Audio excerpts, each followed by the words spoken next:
Design वाला बुर्का पहनना जायज नहीं है। 900 साल पहले औरतों को डिजाइन वाला बुर्का पहनने से मना कर दिया गया, और आज तो बुर्के के डिजाइन तो देखो कि माज़अल्लाह जो नहीं देखने वाला वो भी देखने लगे।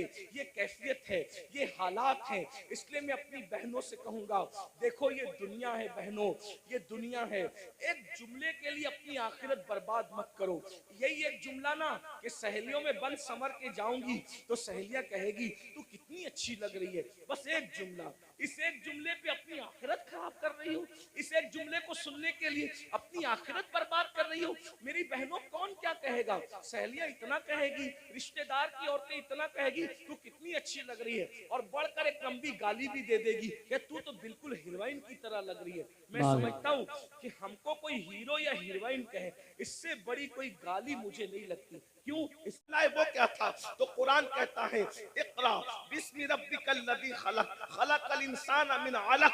अल्लाहु अकबर। अंदाजा फरमाए उस गंदे माहौल के अंदर हुजूर सबसे पहले इल्म की बात लेकर आए। पढ़ो लिखो, पढ़ो लिखो, क्योंकि हुजूर जानते थे जिस दिन इनको पढ़ना लिखना आ गया उस दिन इनकी जिंदगी बदल जाएगी। और अल्लाह के रसूल अलैहिस्सलाम अल्लाह की किताब लेकर के आए। अल्लाह के रसूल हमारे नबी किताब लेकर आए। हमारे नबी साहिबे किताब नबी है, साहिबे किताब पैगंबर है, साहिबे किताब रसूल है। और कौन सी किताब लाए?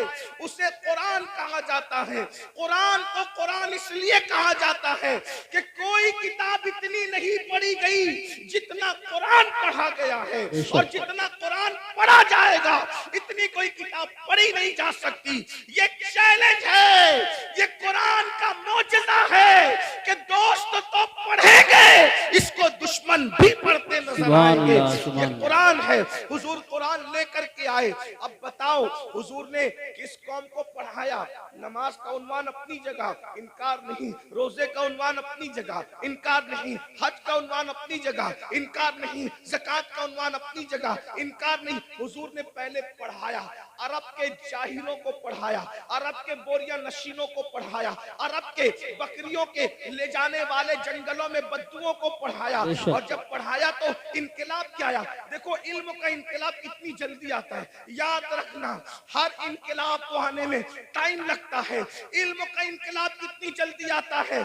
जो अपनी बच्चियों को जिंदा दफन कर रहे थे, 23 साल भी नहीं गुजरे, अपनी बेटियों को जिंदा दफन करने वाले दूसरों की बेटियों को पालने की तैयारी कर रहे थे, इसलिए कि हुजूर ने उनको इल्म का जेवर अता किया था। अल्लाह अकबर। माँ की गोद के शराबी, माँ की गोद के शराबी जो माओ की गोद में शराब पीने के आदी बने थे, एक ऐलान पर वो सब के सब शराब से तौबा करते। यहाँ तो जलसों में करोड़ों तकरीरें हो जाए, मुकर्रिर तकरीर करते करते मर जाए, मुकर्रिर जो उसकी आवाज बैठ जाए, मुकर्रिर काली दाढ़ी से उसकी दाढ़ी तकरीर करते करते सफेद हो जाए, मुकर्रिर की हालत बदल जाए, कौम की हालत नहीं बदलती। क्यों? क्यों? वहां एक ही ऐलान में पूरी कौम ने शराब से तौबा की। बस इतना कहा था, ऐ लोगों आज से शराब हराम हो गई, आज से शराब हराम हो गई। जिनके मुंह में थी उन्होंने उगल दी, मुंह से उगल दी। जिनके हाथ में थी उन्होंने उंडेल दी, जिनके मटकों में थी उन्होंने नालियों में बहा दी। मदीने की गलियों में शराब बह रही थी। एक ऐलान, वजह हुजूर ने उस कौम को पहले एजुकेट किया था, इल्म अता किया था। उन्हें पता था अगर हराम करेंगे तो नुकसान क्या होगा। आज हमारी कौम को नहीं पता है, हलाल और हराम में कोई तमीज नहीं है, क्योंकि उनके पास इल्म नहीं है। आज हमारी कौम को गुस्ल और वुजू नहीं पता है, उनके पास इल्म नहीं है। अगर वो शादी में डीजे लगा रहे, नाच रहे, तो उनको पता नहीं है कि इसका नुकसान क्या है। वो ये समझते हैं अल्लाह नाराज होगा तो सजा देगा, लेकिन अल्लाह की सजा क्या होगी, उसकी शक्लें क्या होगी, ये उन्हें कुछ पता नहीं। जिस दिन उन्हें पता चल जाए कि खुदा के अजाब की शक्लें क्या होती है, एक जलसे में तो नहीं बताया जा सकता, लेकिन थोड़े से वक्त में मैं इशारा करना चाहता हूँ। जिस दिन पता चल जाए ना मेरे भाई कि खुदा के अजाब की शक्लें क्या होती है, तो बंदा कदम उठाने से भी पहले सोचेगा कि मैं ये कदम उठाऊं कि नहीं उठाऊं। आज हमारी कौम को बस इतना पता है, कलेमा पढ़ लिया हम मुसलमान हो गए, गोश्त अंडा मछली खाओ और हम मुसलमान हैं, जुमा जुमा 2 रकात पढ़ने चले जाओ हम मुसलमान हैं, ईद मिलादुन नबी आए तो जुलूस में शिरकत करो हम मुसलमान हैं, मुहर्रम आए तो मुहर्रम की महफिलें सजा लो हम मुसलमान हैं, इसी तरीके से 11वीं आए तो गौस पाक की न्यास कर लो हम मुसलमान हैं, छठी आए तो अजमेर शरीफ वाले सरकार का जिक्र कर लो हम मुसलमान हैं, सफर का महीना है तो सारी कौम मिल करके बरेली शरीफ के करीब रहते हैं उससे आला हजरत में शरीक हो जाए हम मुसलमान हैं। लेकिन पता ही नहीं है, तकाजा नहीं है कि इस्लाम क्या कह रहा है, हमसे क्या कह रहा है, अल्लाह नाराज होगा तो क्या करेगा, किस तरीके की का अजाब देगा, उसके अजाब की शक्लें क्या होगी। कुरान कहता है इन्न अजाब रब्बिका लवाक़ि मा लहू मिन दाफ़े, बेशक तेरे रब का अजाब वाक़ई होकर रहेगा। और जब अल्लाह तुझे अजाब देने का फैसला कर ले तो उस वक्त अल्लाह के अजाब से तुझे कोई रोक नहीं सकेगा। इन्न बत्श रब्बिका लशदीद, तेरे रब की पकड़ बड़ी सख्त है। लोग समझते हैं अल्लाह करीम है, मौलाना हमें माफ कर देगा, बेशक अल्लाह करीम है, अल्लाह रहीम है, अल्लाह सत्तार है, अल्लाह गफ्फार है। लेकिन क्या आपको ये खबर है जिनकी शक्लें कुरान कहता है कि सूअर की तरह हो गई, जिनकी शक्लें कुरान कहता है कि बंदर की तरह हो गई, उनके बारे में आपने कुरान पढ़ा? यही तो है कि कुरान नहीं पढ़ा, सबकी किताब पढ़ी, रब की किताब नहीं पढ़ी, कहानी किससे पढ़े, कहों की किताब पढ़ी, सीरियल देखे, हंसने हंसाने के सीरियल देखे, रोने रुलाने के सीरियल देखे, अल्लाह की किताब नहीं पढ़ी। अल्लाह की किताब उठा के पढ़ो तो उस गज्जूर खुदा की गैरत पता चलेगी। तुम क्या समझते हो गुनाह करने वालों, खुदा के गजब को चैलेंज करने वालों, क्या समझते हो जिनकी शक्लें कुरान कह रहा है कि हमने सूअर और बंदर की तरह कर दी थी। वो कौन लोग थे? वो पठान के बच्चे थे, वो मुगल के बच्चे थे, वो शेखों के बच्चे थे। किसके बच्चे थे? तुम्हें पता है किसके बच्चे थे? वो मुगल नहीं थे, वो पठान नहीं थे, वो शेखों के बच्चे नहीं थे। जिनकी सूरती अल्लाह ने सूअर और बंदरों की तरह की, वो अंबिया की औलाद में से थे। अल्लाह कुरान उठा बाज़ाब्ता उनका नसब पहले बयान किया। वो बनी इसराइल थे। और बनी इसराइल कौन है? इसराइल हजरत याकूब का लक़ब है। और बनी इसराइल मतलब औलाद याकूब, औलाद याकूब। अल्लाह अकबर। और औलाद याकूब का मतलब क्या? ये बनी इसराइल और याकूब अलैहिस्सलाम का सिलसिला नसब क्या? याकूब अलैहिस्सलाम के अब्बा हजरत इसहाक अलैहिस्सलाम, इसहाक अलैहिस्सलाम के अब्बा जान हजरत सैयदना इब्राहिम अलैहिस्सलाम, ये है उनका सिलसिला नसब। लेकिन अल्लाह, अब मैं आप सबकी तवज्जो चाहता हूँ, अपने भाइयों की भी और बहनों की भी। मेरे भाइयों, जब नबी की पैगंबरों की औलाद गुनाह करे तो अल्लाह दुनिया के अंदर उनकी शक्ल सूअर और बंदर की तरह कर दे तो हमारा क्या हाल होगा, हमारा क्या अंजाम होगा? आप सोचते हैं लेकिन इस दुनिया में तो किसी की शक्ल सूअर और बंदर की तरह नहीं होती। मैंने कहा अल्हम्दुलिल्लाह, बिल्कुल नहीं होती। उसकी वजह यह है कि उनको जो पैगंबर मिले थे वो और थे और हमें जो नबी मिला है वो और है। हमारा नबी नबीयुल अंबिया है, हमारे आका सैयदुल अंबिया है, हमारे आका महबूब खुदा है। लेकिन याद रखना, इसका ये मतलब नहीं कि महबूब की खातिर अगर दुनिया में शक्लें नहीं बिगड़ रही है तो कब्र में भी नहीं बिगड़ेगी, ऐसा नहीं है। कब्र में शक्लें बिगड़ेगी।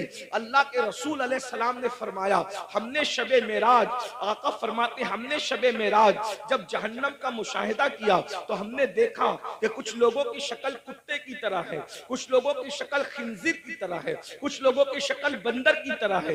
हुजूर फरमाते हमने शबे मेराज देखा। अल्लाह अकबर। अल्लाह से डरते क्यों नहीं, अल्लाह से खौफ करते क्यों नहीं? आइए मैं आपको बताऊं। अल्लाह अकबर। आकाए करीम रऊफुर रहीम सल्लल्लाहु अलैहि वसल्लम इरशाद फरमाते हैं कि मेराज की शब हमने एक मंजर देखा।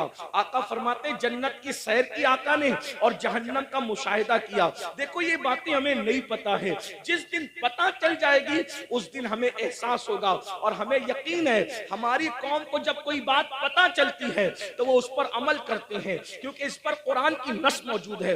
वज़क्किर फ़इन्न ज़िक्रा तनफ़उल मुमिनीन, के मोमिनों को नसीहत करो कि नसीहत मोमिनों को फायदा देती है। ये इतने नौजवान दाढ़ी क्यों रख रहे हैं? ये किसी ना किसी खतीब की गुफ्तगू का असर है। बहुत सारे जवान नमाज क्यों पढ़ रहे हैं? हम अल्लाह अकबर, बहुत सारे इलाकों में हम लोग गए नहीं, बहुत सारे दूसरे खुतबा नहीं गए, लेकिन किसी ने कहा हमारे इमाम साहब ने नमाज पे तकरीर की, हम नमाजी बन गए। दाढ़ी पे तकरीर की, हम दाढ़ी रखें। तो पता चला ये जलसे बिल्कुल भी लायानी नहीं है, गैर जरूरी नहीं है। मोमिनीन को नसीहत फायदा देती है, बस नासे की नीयत सही होनी चाहिए और सुनने वालों को भी सही तौर पर सुनने का शौक होना चाहिए। अब आइए जरा थोड़ा सा दिल के कानों से सुन ले। आपने गुज़िश्ता महीने के आखिर में मेराज मुस्तफा तो सुना होगा, लेकिन मेराज का एक हिस्सा जरा हमसे भी सुन ले। अल्लाह अकबर। आकाए करीम सल्लल्लाहु अलैहि वसल्लम इरशाद फरमाते हैं कि मेराज की शब हमने क्या देखा? अल्लाह अकबर। जब जहन्नम का मुशाहिदा किया, मुशाहिदे और सैर में फर्क है। जन्नत की सैर की है, जहन्नम का मुशाहिदा किया है। अल्लाह अकबर। तो फरमाते हैं खून का दरिया था, पीप का दरिया था और उसमें एक बंदा तैर रहा था। खून और पीप के खौलते हुए दरिया के अंदर कोई तैर रहा हो, थोड़ा तवज्जो कीजिएगा मेरे प्यारे आका अलैहिस्सलातु व तस्लीम के प्यारे दीवानों, जरा गौर कीजिएगा। अगर अपने आप से मोहब्बत है और अपने नबी की बातों पर यकीन है तो ये बातें मेरी नहीं है, है ये बातें मुस्तफा जाने रहमत सल्लल्लाहु अलैहि वसल्लम की है। जरा गौर करो। माँ और बहनों की भी तवज्जो चाहता हूँ। याद रखना, किसी की भी बात में शक करोगे तो कोई नुकसान नहीं होगा, लेकिन अपने नबी की बात में शक करोगे तो ईमान भी हाथ से जा सकता है। ये तुम्हारे और मेरे नबी ने फरमाया। शबे मेराज जहन्नम का मुशाहिदा हो रहा है, खून का दरिया है, पीप का दरिया है और वो खोलता खोलता खून है, खोलता खोलता पीप है। उसमें एक बंदा डुबकियां ले रहा है, एक बंदा तैर रहा है। जैसे ही वो मुंह बाहर निकालता है, जैसे ही वो सर बाहर निकालता है, उसके मुंह में पत्थर डाले जाते हैं। जहन्नम की आग के बने हुए पत्थर उसके मुंह में डाले जाते हैं और उसका मुंह फिर उसी दरिया में डूब जाता है। उस पर यह अज़ाब हो रहा था, रहमतुल लिल आलमीन से देखा न गया। हुजूर तड़प गए, हुजूर बेचैन हो गए, हुजूर बेकरार हो गए और पूछने लगे जिब्रील ये कौन लोग हैं कि खून और पीप के दरिया में डुबकियां लेते हैं और जब मुंह बाहर निकालते हैं तो पत्थर, वो भी जहन्नम की आग के पत्थर, इनके मुंह में डालकर इनको डुबा दिया जाता है। ये दर्दनाक अज़ाब क्यों हो रहा है? तो जिब्रील अमीन ने अर्ज किया या रसूल अल्लाह, ये आपकी उम्मत के वो लोग हैं जो दुनिया में सूद खाया करते थे, ये सूद का कारोबार किया करते थे, ये सूद का धंधा किया करते थे। मैं आपसे पूछना चाहता हूँ, दुनिया ही सब कुछ है? बोलो, अगर किसी सच्चे मुसलमान को ये पता चले कि सूद खाने का अंजाम क्या है, वो पीप का दरिया, वो खून का दरिया। और खून का दरिया क्यों है? मैंने गौर किया कि सूद खोरों के लिए पीप और खून का दरिया क्यों है। तो बहुत सोचने के बाद मुझे ये समझ में आया कि सूद खोर लोग कौम का खून चूसते हैं, कौम का खून चूसते हैं, उनकी गुर्बत का फायदा उठाते हैं, उनकी मजबूरियों का फायदा उठाते हैं। इसलिए देखो कुदरत ने उनको खून और पीप के दरिया की सजा दी है। अब मैं आपसे पूछना चाहता हूं, ऐ सूद का धंधा करके, ऐ ब्याज का धंधा करके, ऐ इंटरेस्ट का धंधा करके मालदार बनने वालों, जरा गौर कीजिए। कितना भी माल कमा लोगे, थोड़ा ध्यान देना मेरी बात पर, कितना भी बड़ा महल हो, ताजमहल की तरह भी महल बना लो, जब आखिरी में डॉक्टर कहेगा ना कि ये बहुत बीमार है, इसके बचने की उम्मीद नहीं है, तो आपके बच्चे, हमारे बच्चे क्या करेंगे? आप हो या हम हो, कोई हो, बोलो बच्चे क्या करेंगे? उठा के सीधा हॉस्पिटल में दाखिल कर देंगे। बताओ, जिस माल को अल्लाह की नाफरमानी करके कमाया था, करोड़ों रुपए का महल बनाया था हराम माल से या हलाल से भी बनाया था, लेकिन आखिरी सांसें कहां ले रहे हो? आखिरी सांसें कहां ले रहे हो? हॉस्पिटल की चार दीवारी में। यही है ना तुम्हारी दुनिया। जिस दुनिया की खातिर अल्लाह को नाराज किया, जिस दुनिया की खातिर खुदा को नाराज किया, आखिरी एंड क्या है? आखिरी अंजाम क्या है? दुनिया के 80% लोग हॉस्पिटल में आखिरी सांस लेते हैं और अक्सर लोग तो आईसीयू में आखिरी सांस लेते हैं। हाय हाय, कुदरत का इम्तिहान तो देखो, कुदरत की सजा तो देखो। याद रखना, बहुत कम वो खुश नसीब है जो अल्लाह अकबर सजदों में जाते हैं, खुदा के हरम में जाते हैं, तिलावत करते करते जाते हैं। 80% लोग दवाखानों की चार दीवारियों में आखिरी सांस लेते हैं। अल्लाह अकबर। मैं उस पर कोई फतवा नहीं लगा रहा हूं, मैं मुफ्ती भी नहीं हूं, लेकिन इतना जरूर कहूंगा, जरा गौर तो करो, करोड़ों की बिल्डिंग पड़ी हुई है और आप किराए के दवाखाने के अंदर आखिरी सांस ले रहे हो। पलंग है, हाँ हाँ, कपड़ों पे गुरूर करके खुदा को भूलने वालों, ये खुदा का इम्तिहान देखो, अल्लाह की आजमाइश देखो, खुदा का इम्तिहान देखो। इन्ना अज़ाब रब्बिका लवाक़े। अरे फिरौन जिस इम्तिहान से गुजरा, उस इम्तिहान से तुम भी गुजारे जाओगे। खुदा के गज़ब को चैलेंज करने वालों अपने कपड़ों पे इतराते थे, पहनाने वाले खुदा पे नाज नहीं था, कपड़ों पे घमंड था ना, कपड़ों पे गुरूर था ना। क्या होता है? 50,000 का मेरा ड्रेस है, 25,000 के अच्छे कपड़े पहनो, इस्लाम मना नहीं करता, लेकिन आखिरी में क्या है? सारे अच्छे कपड़े उतार के घर रख दिए गए और हॉस्पिटल के कपड़े तुम्हें पहनाए गए। ये मरने से पहले खुदा का इम्तिहान है।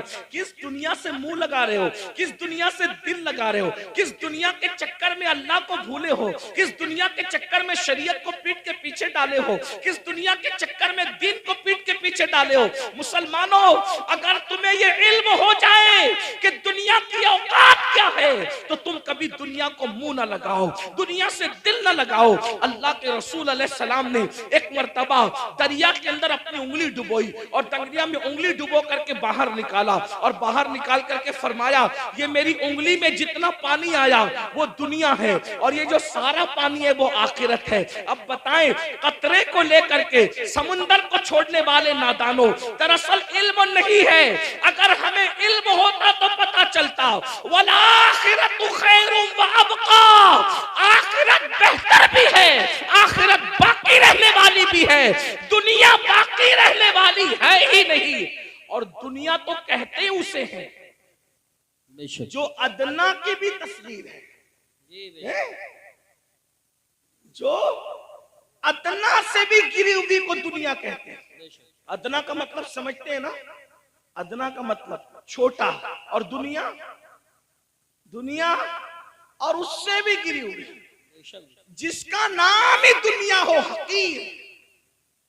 लेकिन ये पता, हम समझते दुनिया कोई बड़ी चीज है, अरे नादान, दुनिया कहते ही हकीर को है। ऐसी हकीर कि उससे ज्यादा कोई हकीर ना हो, जैसे बेहतर, बेहतर, बेहतरीन, फजल, अफजल। दर्जात बढ़ते हैं ना, जब तफजील के साथ बात होती है तो फिर दर्जात बढ़ते हैं, ऐसे ही जब तस्गीर के साथ बात होती है तो फिर दर्जात घटते हैं ना। तो दुनिया तस्गीर है क्या? ये इतनी हकीर है कि इससे बढ़कर कोई हकीर नहीं। लेकिन हमारे पास ये भी इल्म नहीं है, दुनिया दुनिया भी कहते हैं और उस पर कुर्बान भी होते हैं। पता ही नहीं है कि हकीर पे कुर्बान नहीं हुआ जाता। अरे जब फकीर पे कुर्बान नहीं होते तो हकीर पे कैसे कुर्बान होते हैं? अगर कुर्बान होना है तो उस पर कुर्बान हो जाओ जिसने दुनिया भी पैदा किया, आखिरत भी पैदा किया।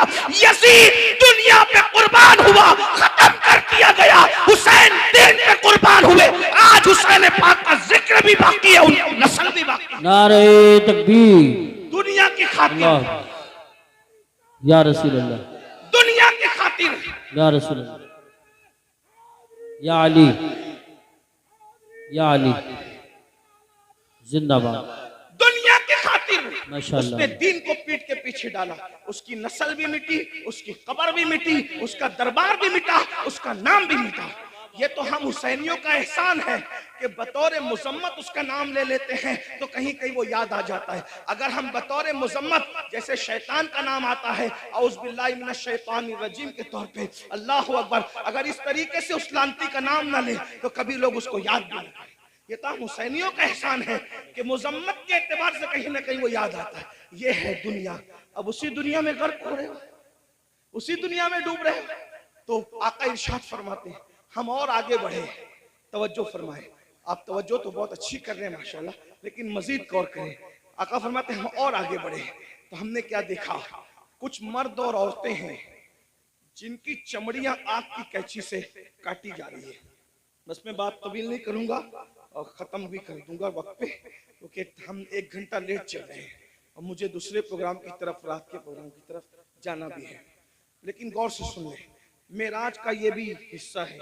फरमाया क्योंकि मेराज में हुजूर अल्लाह फरमाता है लिनुरियहु मिन आयातिना, हमने उनको इसलिए सैर कराई मस्जिद हराम से मस्जिद अक्सा तक ताकि हम उनको अपनी निशानियां दिखाएं। ये नबी का देखना है, नबी का देखना है। जहन्नम में लोग बाद में जाएंगे, नबी पहले देख रहे हैं। जहन्नम में लोग बाद में जाएंगे, नबी ये पाक पहले देख रहे हैं। तवज्जो करें, ये नबी का देखना है, ये नबी के देखने की शान है। फिर भी कुछ लोग कहते हैं कि नबी को गैब की खबर नहीं। मैंने कहा नादान, अगर ये गैब नहीं है तो फिर गैब किसे कहते हैं? हुजूर देख रहे हैं। जहन्नम में जाने से पहले जहन्नमियों को अल्लाह दिखा रहा है। फरमाते हैं हमने देखा कि जहन्नम के अंदर कुछ लोगों की चमड़ियां आग की कैंची से काटी जा रही है, आग की कैंची से, और वो चीख पुकार रहे हैं और उनकी चीख सुनी नहीं जाती। कैसे सुनी जा सकती थी? रहमतुल आलमीन है। हुजूर फरमाते हैं जहन्नम की आग की कैंचियों से चमड़ियां कट रही थी। इस पे जरा ध्यान देना। दुनिया की आग नहीं और दुनिया की कैंचियां भी नहीं, जहन्नम की आग, जहन्नम की कैंची और चमड़ियां कट रही, वो चिल्ला रहे हैं। मैंने पूछा जिब्रील ये कौन लोग हैं? उसमें मर्द और औरतें एक साथ थे, वो नंगे थे, मर्द और औरतें एक साथ थे, नंगे थे, उनकी चमड़ियां कट रही थी आपकी कैंची से और चिल्ला रहे थे। पूछा जिब्रील ये कौन है? जिब्रील अमीन ने कहा या रसूलल्लाह सल्लल्लाहु अलैहि वसल्लम, ये आपकी उम्मत के वो लड़के और लड़कियां हैं, वो मर्द और औरतें हैं जो सज धज कर घरों से इसलिए निकलते थे, लड़के इसलिए सज के निकलते थे कि उनको लड़कियां देखें, और लड़कियां इसलिए सज धज के निकलती थी कि उनको लड़के देखें, और एक दूसरे के फितने में, बदकारी में मुब्तला हो जाए, तो ये उनको आग की कैंची से आज काटा जा रहा है। देखिए सजना संवरना बुरा नहीं है, लेकिन इसलिए सच के निकलना कि लोग मेरी तरफ गुनाह के हवाले से माइल हो, बदकारी, वरना सच के निकलना तो मेरे नबी की सुन्नत है। उम्मुल मोमिनीन सैयदा आयशा सिद्दीका फरमाती हैं कि जब हुजूर घर से निकलते थे, अगर आईना मयस्सर नहीं होता तो हुजूर पानी में अपनी शक्ल अनवर देखा करते थे। तो मैं कहती थी हुजूर आप भी? तो आका फरमाते हैं आयशा, अल्लाह हुस्न वाला है और वो हुस्न को पसंद करता है। अगर कोई बंदा घर से सज संवर कर जीनत के साथ निकलता है तो जिसके पास जाता है उसकी भी और जो जाता है उसकी भी अल्लाह दोनों की मगफिरत फरमा देता है। हमारे यहाँ तो नमाज के लिए भी सज संवर कर मस्जिद जाने का हुक्म है, लेकिन अफसोस इस बात पर है सजने पर इस्लाम एतराज नहीं करता, संवरने पर इस्लाम एतराज नहीं करता, जीनत करने पर इस्लाम एतराज नहीं करता।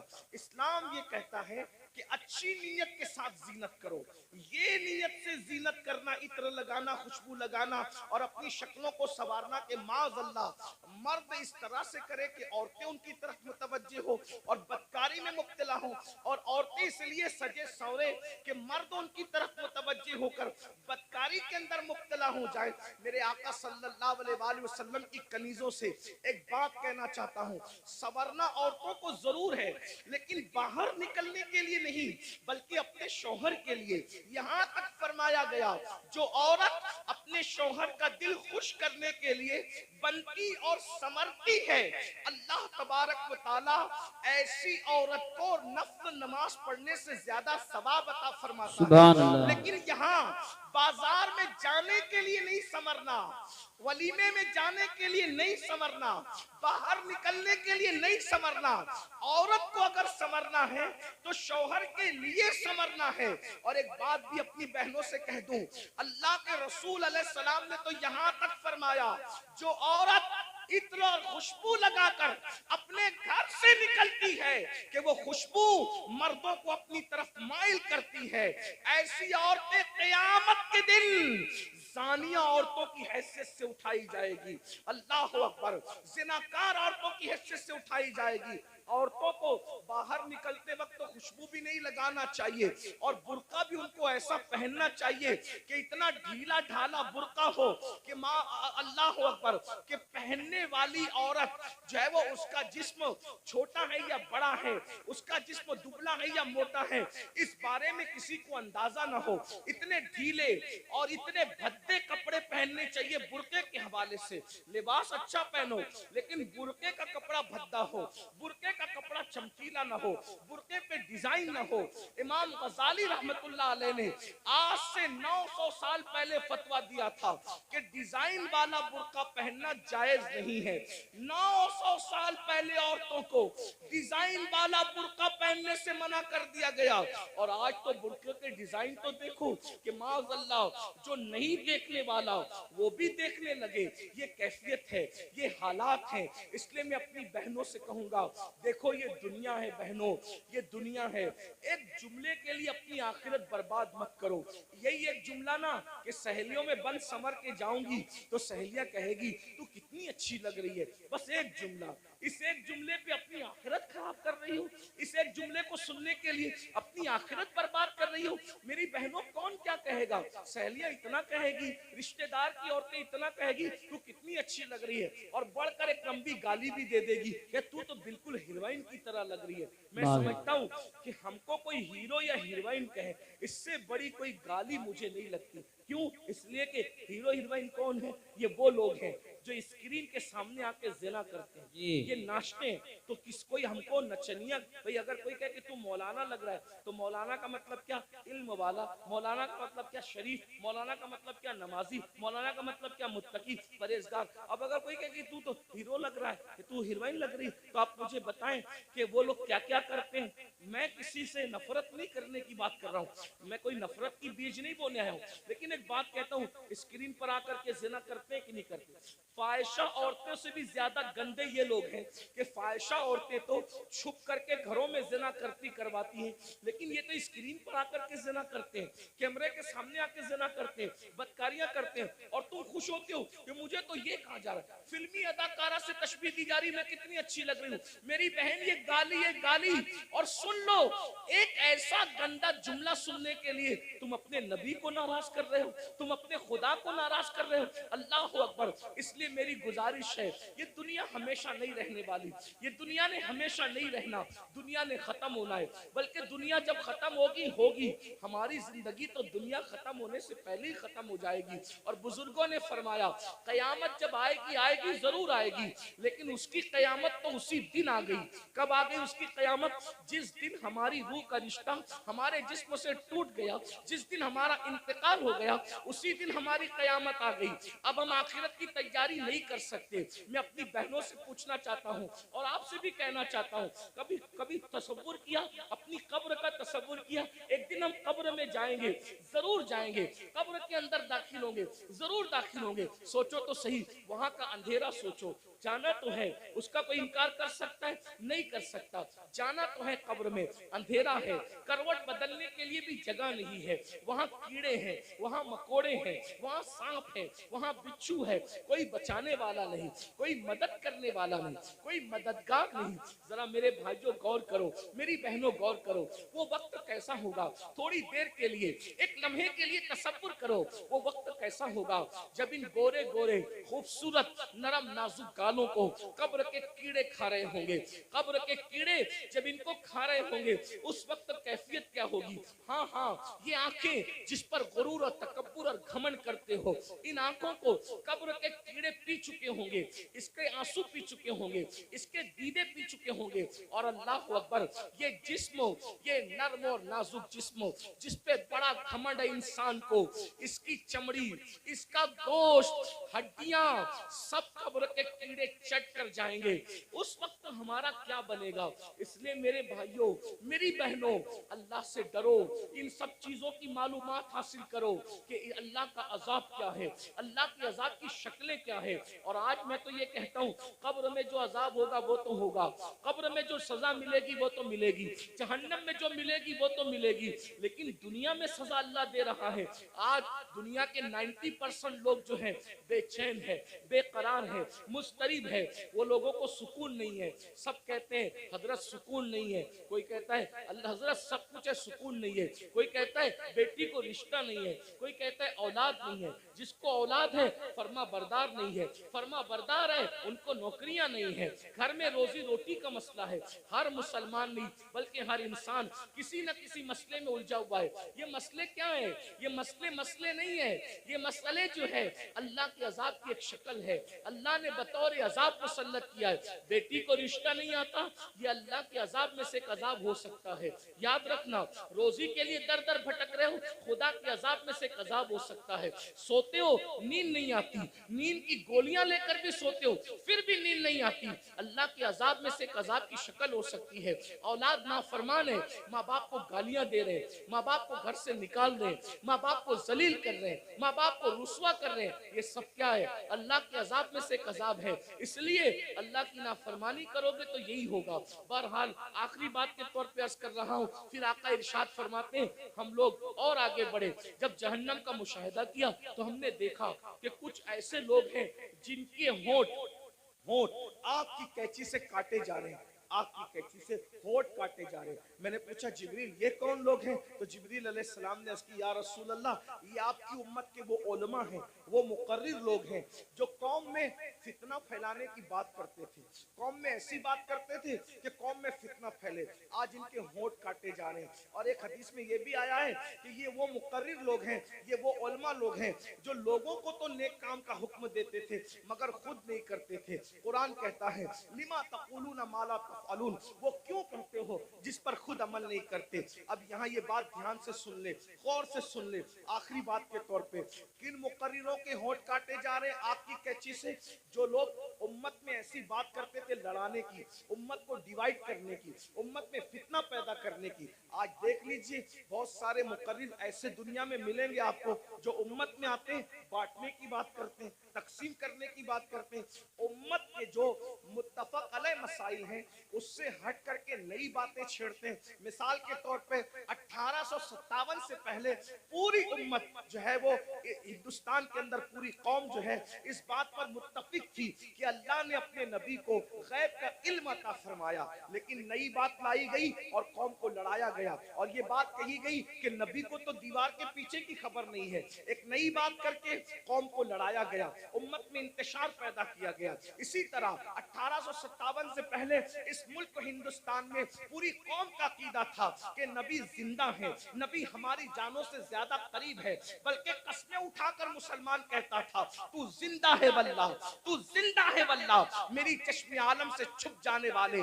लेकिन ये बदतरीन उलमा, वो अल्लाह अकबर बिदती उलमा, वो बदतरीन खल्क है, अल्लाह अकबर, वो बदतरीन खुतबा जिन्होंने ये बात फैलाई कि माज़अल्लाह नबी मरकर मिट्टी में मिल गए, कौम को लड़ाया कि नहीं लड़ाया। इसी तरीके से आज भी कुछ लोग ये काम कर रहे हैं कि अल्लाह अकबर सहाबा और अहलुल बैत के अकीदे पर, यानी सहाबा की मोहब्बत और अहलुल बैत की मोहब्बत पर पूरी दुनिया के लोग कायम है, पूरी दुनिया के मोमिनीन कायम है। लेकिन एक तबका मुकर्रिरों का ऐसा है कि वो अल्लाह अकबर अहलुल बैत की मोहब्बत के नाम पर सहाबा को तान करता है और कौम को लड़ाता है। और कुछ लोग ऐसे हैं जो सहाबा की मोहब्बत के नाम पे अहलुल बैत को तान करते हैं और उम्मत को लड़ाते हैं। याद रखना, आज कौम के साथ जो खिलवाड़ करना हो कर लो, लेकिन आखिर मौत है, मौत, मरना सबको है, अवाम को भी और खुतबा को भी। इसलिए खुदा के लिए आपसे भी कहता हूँ, ऐसे लोगों का अलैकार न बनो जो सहाबा के नाम पर अहले बैत पे सवालिया निशान खड़ा करते हैं, और ऐसे लोगों का भी अलैकार न बनो जो अल्लाह अकबर अहलुल बैत के नाम पर सहाबा को गालियां देते हैं। वल्लाह सहाबा हमारी एक आंख है और अहले बैत हमारी दूसरी आंख है। हम दो आंख वाले हैं और हमारे एक हाथ में सहाबा का दामन है और एक हाथ में अहलुल बैत का दामन है। अल्लाह अकबर। पर सहाबा वो हैं जिन्होंने इस्लाम फैलाया है और अहले बैत वो है जिन्होंने इस्लाम बचाया है। हम फैलाने वालों का भी एहसान मानते हैं और बचाने वालों का भी एहसान मानते हैं। नारे तकबीर, नारे रिसालत, मसलके आला हजरत, नारे तकबीर, हजरत अल्लामा मौलाना। जहां हम करबला की जंग को भूल नहीं सकते कि वो इस्लाम बचाने की जंग थी, वही हम बद्र और उहुद को भी भूल नहीं सकते कि वो इस्लाम फैलाने की जंग थी। जहां हम करबला के फाका कशों को नहीं भूल सकते, वही हम बद्र उहुद के फाका कशों को भी फरामोश नहीं कर सकते। करबला वालों को रसूलुल्लाह ने अपने कंधों पे उठाया है, तो बद्र उहुद और खंदक और खैबर वालों के लिए कुरान कहता है वल आदियाती दबहन फल मोरियाती कदहा। ए महबूब, जो तेरे पीछे घोड़े दौड़ाते हैं और उनके घोड़ों की टापों से जो धूल निकलती है, हम उन घोड़ों की टापों से निकलने वाले धूल की भी कसम उठाते हैं। जिनके घोड़ों के पैरों से लगने वाली धूल इतनी कीमती है कि अल्लाह उसकी भी कसम कुरान में उठाता है। कुरान तो पढ़ो ना, कुरान तो पढ़ो। सहाबा को क्या समझोगे? अरे सहाबा का घोड़ा इतना कीमती है कि उसके पैर से जो मिट्टी लगती है और उससे जो धूल उड़ती है, अल्लाह उस धूल की कसम की भी और उस धूल की भी कसम उठा करके बताता है, जिसके घोड़ों की टाप से लगने वाली धूल हमारे नजदीक इतनी कीमती है, तो सहाबा का घोड़ा कितना कीमती होगा। और जब वो सहाबी का घोड़ा कीमती है तो उसमें बैठने वाला सहाबी कितना कीमती है। जरा गौर कीजिए। इसलिए ईमान बचाना है तो एतदाल के मसलक पे रहिए। और ये फिक्र एतदाल 14वीं सदी में जिन उलमा ने दी है, उसके सरदार को इमाम अहले सुन्नत कहते हैं। और वो अहले सुन्नत का इमाम कहता है अहले सुन्नत का है बेड़ा पार, असहाबे हुजूर नज्म है और नाव है, इतरत रसूलुल्लाह की। तो वो खुतबा जो फितना फैलाते हैं, वो ये भी कहते हैं भाई मजार पे क्यों जाते हो, मजार पे जाना तो शिर्क है, ना जाओ मजार पे, फितना फैला। हम कहते हैं आप जरा होश से बात करें, क्या मजार पे जाना शिर्क कैसे हो सकता है? रसूलुल्लाह ने मजार पे जाने का हुक्म दिया, और तो क्या माज़अल्लाह हुजूर मजार पे जाने का जो हुक्म देकर क्या शिर्क का हुक्म दे रहे हैं? माज़अल्लाह, क्या हुजूर अलैहिस्सलाम ने ये नहीं फरमाया? आका फरमाते हैं कि मैंने तुमको पहले कब्रों पे जाने से मना किया था, अब तुम कब्रों पे जाया करो, क्योंकि कब्रों पे जाओगे तो तुम्हें तुम्हारी आखिरत याद आएगी। लोग इसको भूल गए, वो कहते नहीं जाना चाहिए, शिर्क है। एक बात आपसे कहता हूँ आखिरी में, मजार पे जाओ कोई शिर्क नहीं, बल्कि अल्लाह के रसूल ने तो 6 साल की उम्र में जो पहला सफर किया तो अपने वालिद के मजार पे भी तशरीफ ले गए। और बुखारी मुस्लिम आप उठा करके देखें, सियासता उठा के देखें कि हुजूर अलैहिस्सलाम शोदाए ओहद के मजारात पे खुद तशरीफ ले जाते थे। शोदाए ओहद के मजारात पर अल्लाह के रसूल खुद तशरीफ ले जाते थे। सैयदुल शोदा अमीर हमजा के मजार पर सैयदा फातिमा ज़हरा खुद तशरीफ ले जाती थी। गौर फरमाए, आप गौर कीजिए, मजार पे जाना शिर्क नहीं है। लेकिन एक बात आपसे सुन्नियों से कहना है, मेरे भाइयों से, मजार पे जरूर जाओ, लेकिन सुन्नत के मुताबिक जाओ। आज हमारी सुन्नी कौम अपने मसलक को खुद बदनाम करते हैं। वहां जाकर कुछ लोग इल्म न होने की वजह से सजदा करते हैं। हमारे मजहब में, इस्लाम में, सजदा करना अल्लाह के सिवा किसी को जायज नहीं। आप गलती करते हो। देखो, अगर कोई मुसलमान शराब पीता है तो क्या इसका इल्जाम इस्लाम पर आएगा? बोलो भाई, बताइए, सही कह रहा हूँ गलत कह रहा हूँ? कैसे? अगर मुसलमान शराब पिए तो क्या इसका इल्जाम इस्लाम पर आएगा? बोले नहीं आएगा, क्योंकि इस्लाम ने शराब हराम किया है। अब कोई शराब पी रहा है तो ये उसकी अपनी नादानी है, इस्लाम का इसमें कोई कसूर नहीं है। तो अगर माज़अल्लाह कोई जाहिल अनपढ़ कब्र पे जाके सजदा कर रहा है तो अहले सुन्नत उसकी तायीद कभी नहीं करते। हमारे इमाम सैयदी आला हजरत ने तो पूरी किताब लिखी, अज़्ज़ुब्दतु ज़किया, सजदे ताज़ीमी की हुर्मत पर आपने पूरी किताब लिखी। तो गैरुल्लाह को सजदे ताज़ीमी हराम है, और माज़अल्लाह अगर इबादत की नियत से करे तो शिर्क है। ये हम अहले सुन्नत का मसलक है। सजदा करने के बारे में हम सुन्नियों को लोग बदनाम करते हैं, झूठ बोलते हैं, तजाउले आरफाना से काम लेते हैं कि हम तायद करते हैं। हमारे किसी सुन्नी जिम्मेदार आलिम ने कभी कब्र पर सजदा करने की इजाजत नहीं दी, उसकी तायद नहीं की। भाई अगर हम कब्रों को सजदा करते तो फिर हम मस्जिदें क्यों बनाते?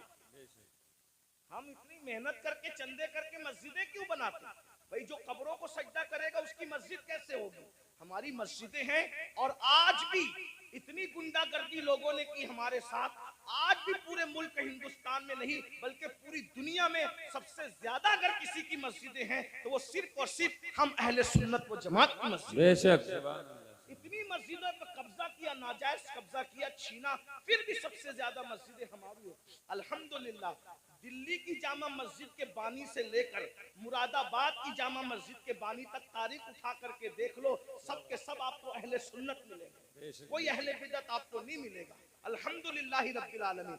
लेकिन ये बात सुन्नियों में तुमसे कहता हूँ, कब्रों पे जाके सजदा मत करो, अपना इस्लाम बदनाम होता है, अपना मसलक। और एक बात कहता हूँ, जिस चीज से अल्लाह रसूल ने रोक दिया उसमें कभी कोई फायदा ही नहीं है। जब हम अपने नबी को सजदा नहीं कर सकते तो हम किसी वली को सजदा कैसे कर सकते हैं? हम किसी पीर को सजदा, आपको मेरी बात बुरी लगेगी तो माफ करना, लेकिन ये मैं आपकी आखिरत के लिए कह रहा हूँ। आप सोचेंगे नहीं हमें तो फुला ने बताया। एक बात मैं आपसे कह दूं, आप किसके मुरीद हैं? आप कहेंगे मैं कादरी सिलसिले में मुरीद हूँ, कोई कहेंगे मैं चिश्ती सिलसिले में मुरीद हूँ, कोई कहेगा मैं नक्शबंदी सिलसिले में मुरीद हूँ, कोई कहेगा मैं सोहरवर्दी सिलसिले में मुरीद हूँ, कोई कहेगा मैं मदारी सिलसिले में मुरीद हूँ, कोई कहेगा मैं वारसी सिलसिले में मुरीद हूँ, कोई कोई कोई कोई कुछ कोई कुछ। सब सिलसिले जो हक है, जितने भी सिलसिले हक है, सब सिलसिले हमारे सर आंखों पर है।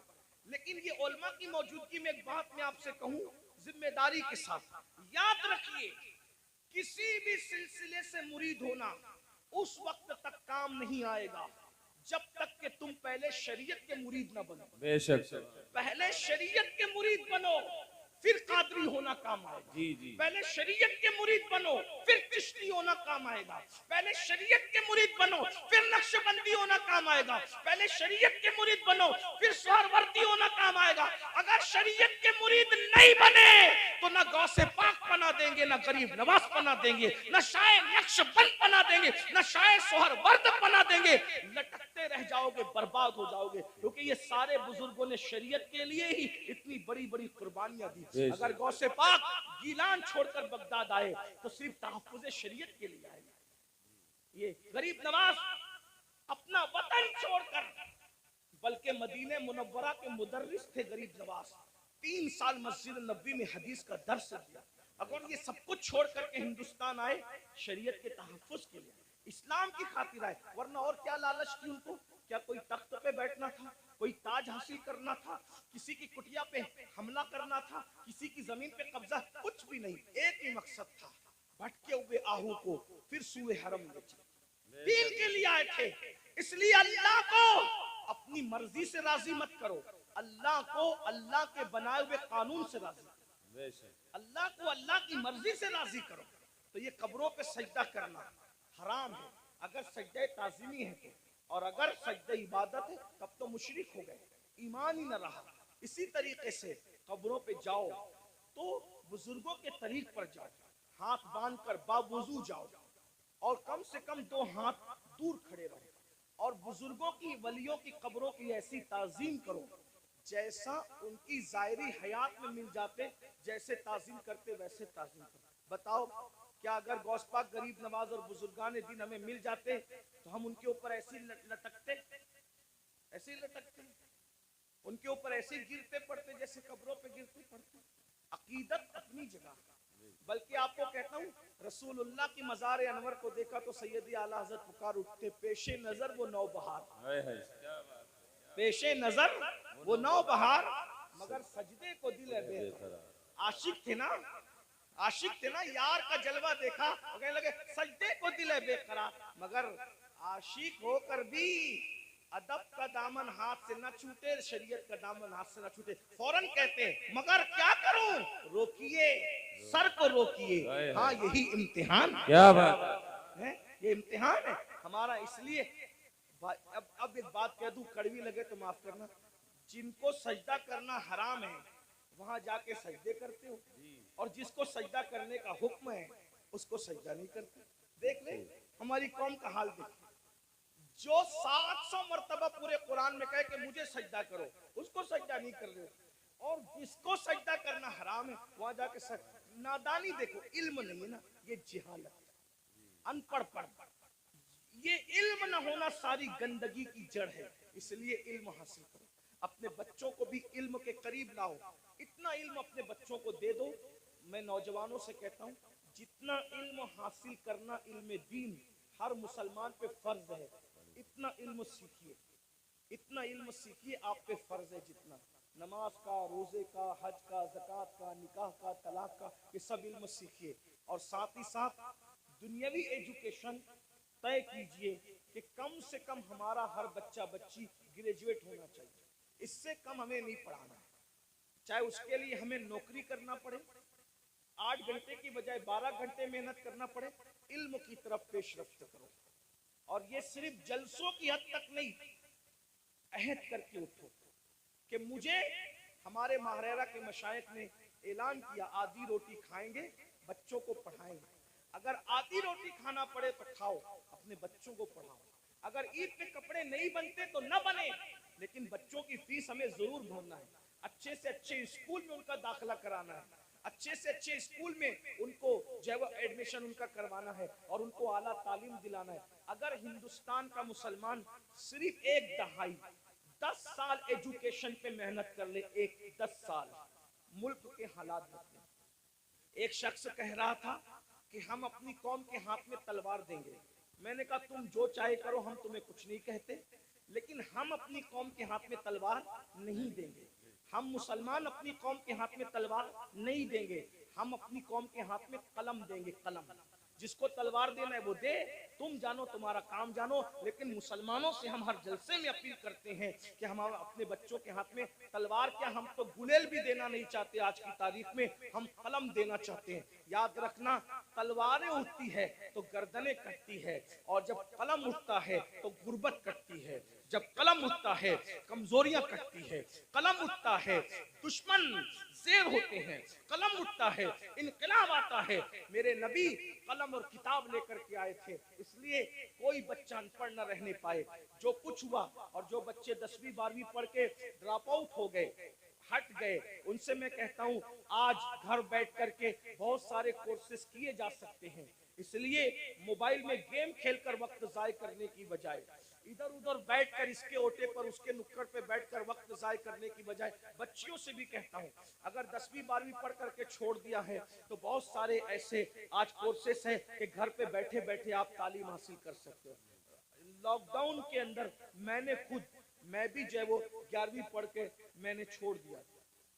मेरे 11वीं पढ़ के छोड़ने का वाकया भी एक अजीब सा है।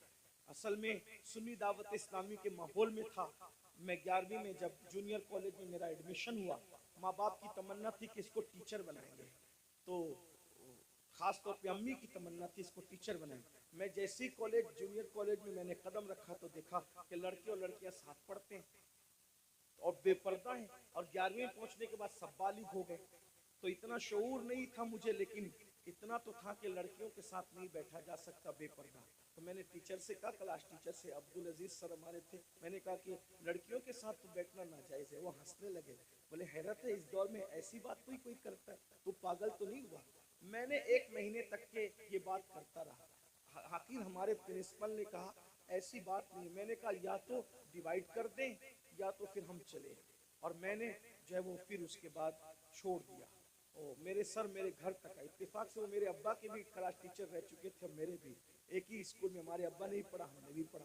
तो वहाँ पर वो आए, कहा कि अब्बा, वो कहा कि तेरे बेटे को समझा कि ये पागल तो नहीं हुआ है।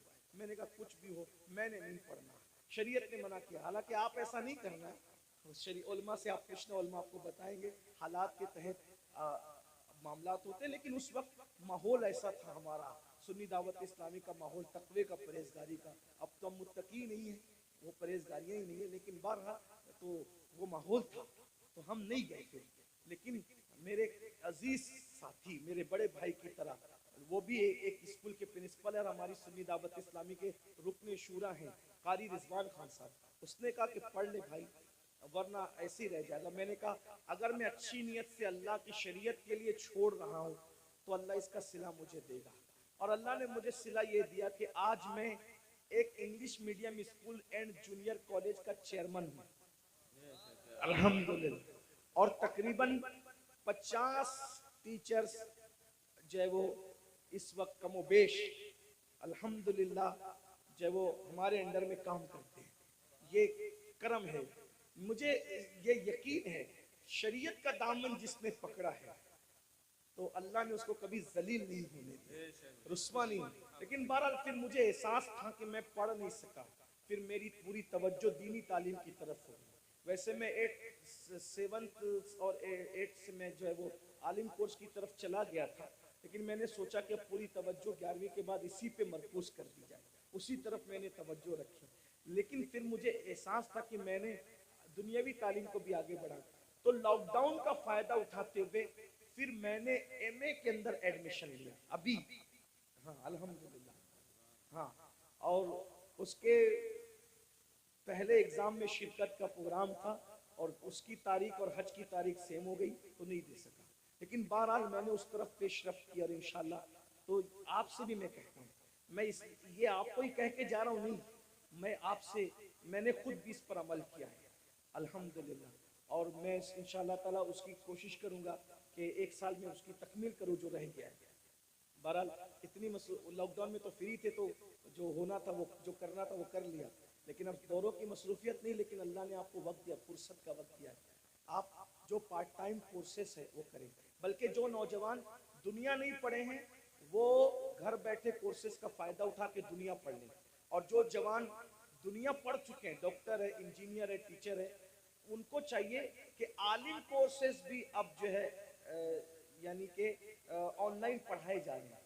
तो आप 2 घंटा निकाल करके उलमा से, हमारे मुफ्ती हारिस साहब, जामई और भी सब, मैं सबके नाम नहीं जानता, इनसे राब्ता कायम करके मालूम करें कि अच्छा तालीमी निज़ाम ऑनलाइन कहाँ है, तो आप भी करें। अल्हम्दुलिल्लाह हमारे बहुत सारे सुन्नी दावत इस्लामी के ऐसे मुबल्लिगीन जो डॉक्टर हैं, टीचर हैं, और उन्होंने फार्मेसी किया है, ऑनलाइन उन्होंने कोर्सेज किए, और वो बहुत सारे लोग ऑनलाइन कोर्सेज करके आलिम बन गए। तो मेरी गुजारिश है, काम करने से होता है, इल्म पढ़ने से आता है। थोड़ी मेहनत कीजिए, जितना टाइम मोबाइल में लगाते हो, जितना टाइम नुक्कड़ों पे लगाते हो, जितना टाइम होटलों पे लगाते हो, जितना टाइम इधर उधर बैठ के लगाते हो, उसको तालीम में खर्च कीजिए। दुनियावी तालीम भी और दीनी तालीम भी, दोनों तालीम हासिल कीजिए। अल्लाह ताला की बारगाह में दुआ है, अल्लाह हम सबको अमल की तौफीक अता फरमाए। गुफ्तगू के दरमियान अगर कोई गलती हो गई हो तो अल्लाह ताला अपने हबीब सल्लल्लाहु अलैहि वसल्लम के सदक़ों तो फिर माफ़ फरमाए। अस्तग़फिरुल्लाह रब्बी मिन कुल्लि ज़ंबि व अतूबु इलैह। ये मदरसा जो सुल्तानिया कादरिया जो है, उसके एक उस्ताद है मुफ्ती शुएब साहब के वालिद, एक हादसे में वो शहीद हो गए। अल्लाह पाक की बारगाह में दुआ की जाती है कि अल्लाह ताला उनकी बेहिसाब मग़फ़िरत फरमाए, तमाम अहले ईमान की मग़फ़िरत फरमाए, अल्लाह सबके दर्जात को बुलंद फरमाए। अस्सलामु अलैकुम व रहमतुल्लाहि व बरकातुहू। एक गुजारिश मेरी आपसे है जो हमेशा करता हूँ कि आने में भी ऐसे धक्का-मुक्की, मैं समझता हूँ कि अब हमें डिसिप्लिन का मुजाहरा